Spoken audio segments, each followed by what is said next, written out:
سلام دوستای هنرمندم، به چنل مدرن دیزاین خوش آمدین. توی این ویدیو آموزش یک ریسه بسیار زیبا رو میبینیم که تنها با یک نوع متریال ساخته شده. با یک روش بسیار راحت بهت آموزش میدم تا بتونه این ریسه پرکار رو به آسانی بسازیش. توی ساخت این ریسه به سلیقه خودتون میتونید در سایز، حجم و رنگ اون تنوع بسیار زیادی بدین. برای ساخت این ریسه به 4 بند کریستال سایز 6 احتیاج داریم. با روشی که در تصویر میبینید 4 بند رو داخل سیممون میریزیم. سر سیم رو به اندازه 20 سانت آزاد میذاریم و شروع میکنیم به پیچیدن ریسمون. طبق اندازه هایی که در تصویر میبینیم ریسه اولمون رو میپیچیم.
شاخه اول که در نوک کار قرار میگیره با ارتفاع 5 سانتی متر میپیچیم و شاخه های بعدی رو کوتاه‌تر. دوتا شاخه های اطراف رو با ارتفاع 3.5 سانتی متر میپیچیم.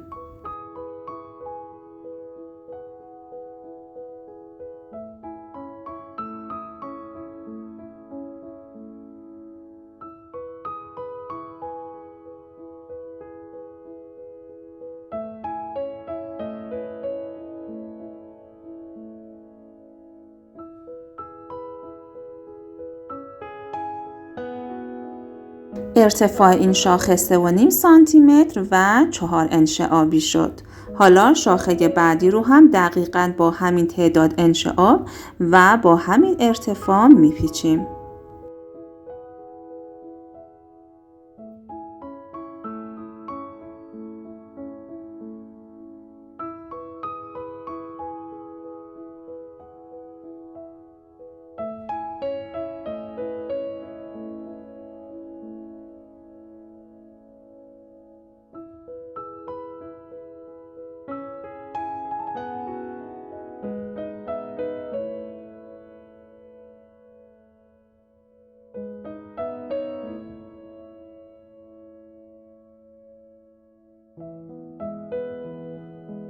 به اندازه 1 سانتی متر فاصله میدیم و شاخه بعدی رو شروع میکنیم به پیچیدن. حالا تمام شاخه های بعدی ما با ارتفاع 4 سانتی متر پیچیده میشن.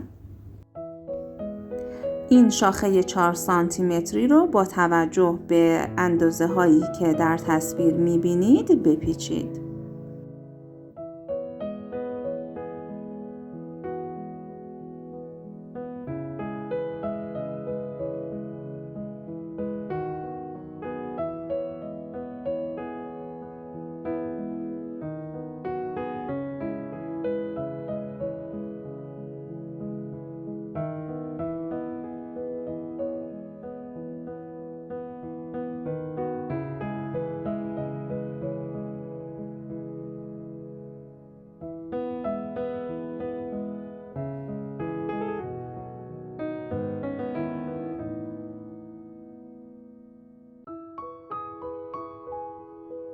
حالا به اندازه 6 میلیمتر پایین تر میایم و شاخه بعدی رو با همون ارتفاع 4 سانتی متر میپیچیم.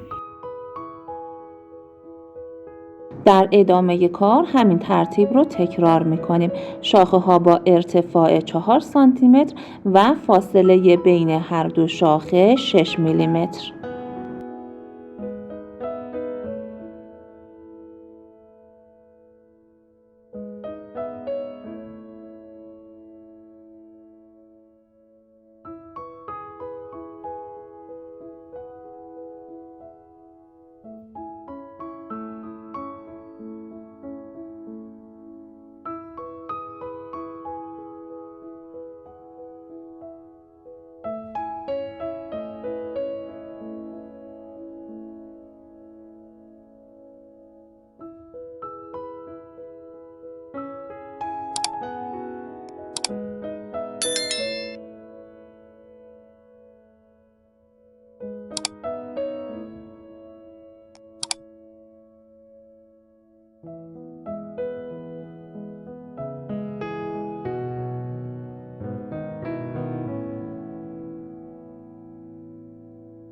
همونطور که گفتم این کار رو تکرار میکنیم. شاخه ها با ارتفاع 4 سانتی متر و فاصله بین هر شاخه 6 میلیمتر.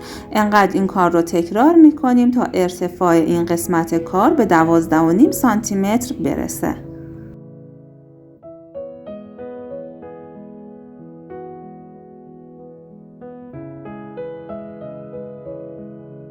حالا دقیقاً تمام این مراحل رو تکرار می‌کنیم تا سمت مقابل این قسمت از ریسه ما ساخته بشه و با روشی که در تصویر می‌بینیم انتهای هر دو ریسه رو به هم متصل می‌کنیم.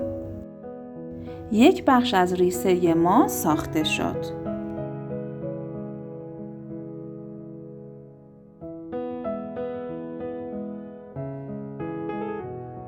حالا میریم سراغ قسمت بعدی ریسمون.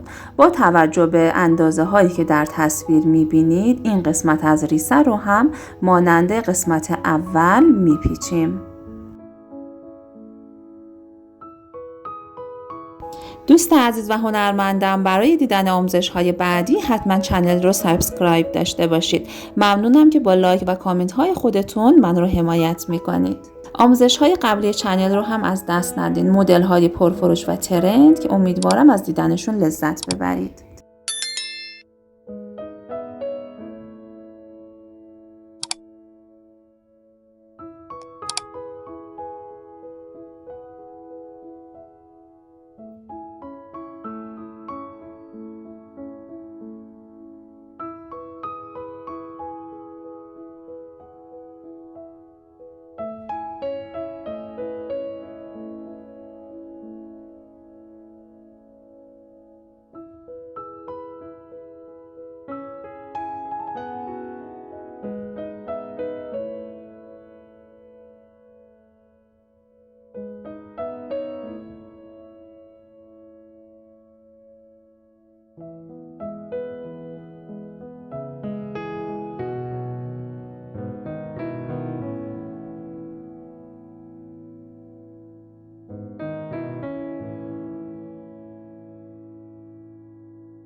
این قسمت از ریسه ما با ارتفاع 11 سانتی متر پیچیده میشه.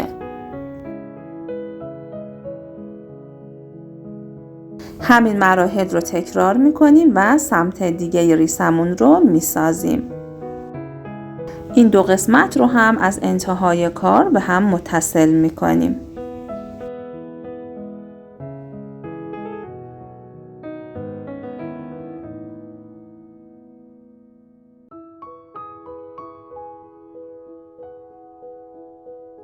حالا قسمت وسط ریسه رو آماده میکنیم. با اندازه هایی که در تصویر میبینید این قسمت رو هم میپیچیم.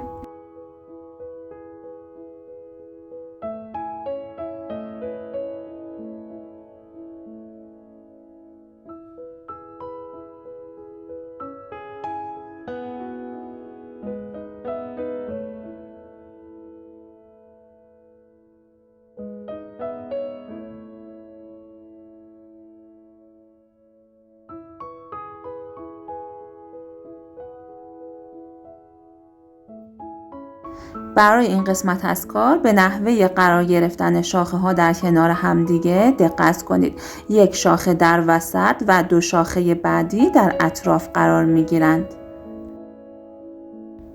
با همین نظم و با همین اندازه ها این قسمت از کار را هم می پیچیم.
همونطور که گفتم برای درست کردن این قسمت از ریسه این نظم رو باید رعایت کنیم.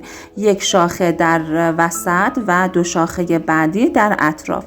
دوباره 1 شاخه در وسط و شاخه های بعدی در اطراف.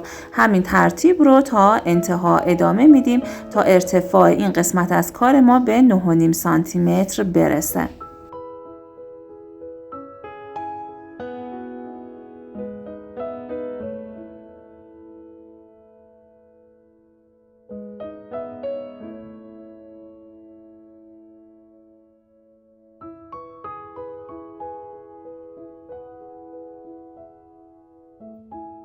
دوباره همین مراحل رو تکرار میکنیم و سمت مقابل کار را میسازیم و انتهای کار رو به هم متصل میکنیم.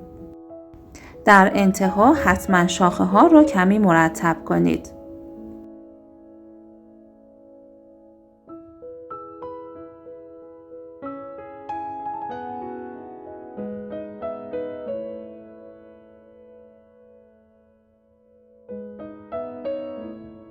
برای زیبا پیچیده شدن این ریسه حتما به این نکته باید توجه کرد که قسمت زیری کار هم ارتفاع شاخه ها بلندتر هست و هم قد کار و قسمت بعدی که روی اون قرار میگیره ارتفاع شاخه ها هم کوتاه‌تر هست و هم قد کار کوتاه‌تر.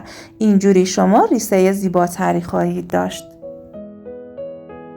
60 سانتی متر از سیممون رو برش میزنیم و با استفاده از این سیم 3 لایه رو به هم دوخت میکنیم تا کاملا به هم متصل بشن. هر 3 تیکه کارمون رو از قسمت وسط روی همدیگه قرار میدیم. قسمت وسط سیممون رو مشخص میکنیم و شروع میکنیم به متصل کردن هر 3 قسمت به یکدیگر. سر سیم رو از لابلای هر 3 تیکه رد می کنیم به طوری که به شاخه ها گیر نکنن. تا انتهای ریسه همین کار رو تکرار می کنیم و هر 3 لایه رو به هم متصل می کنیم.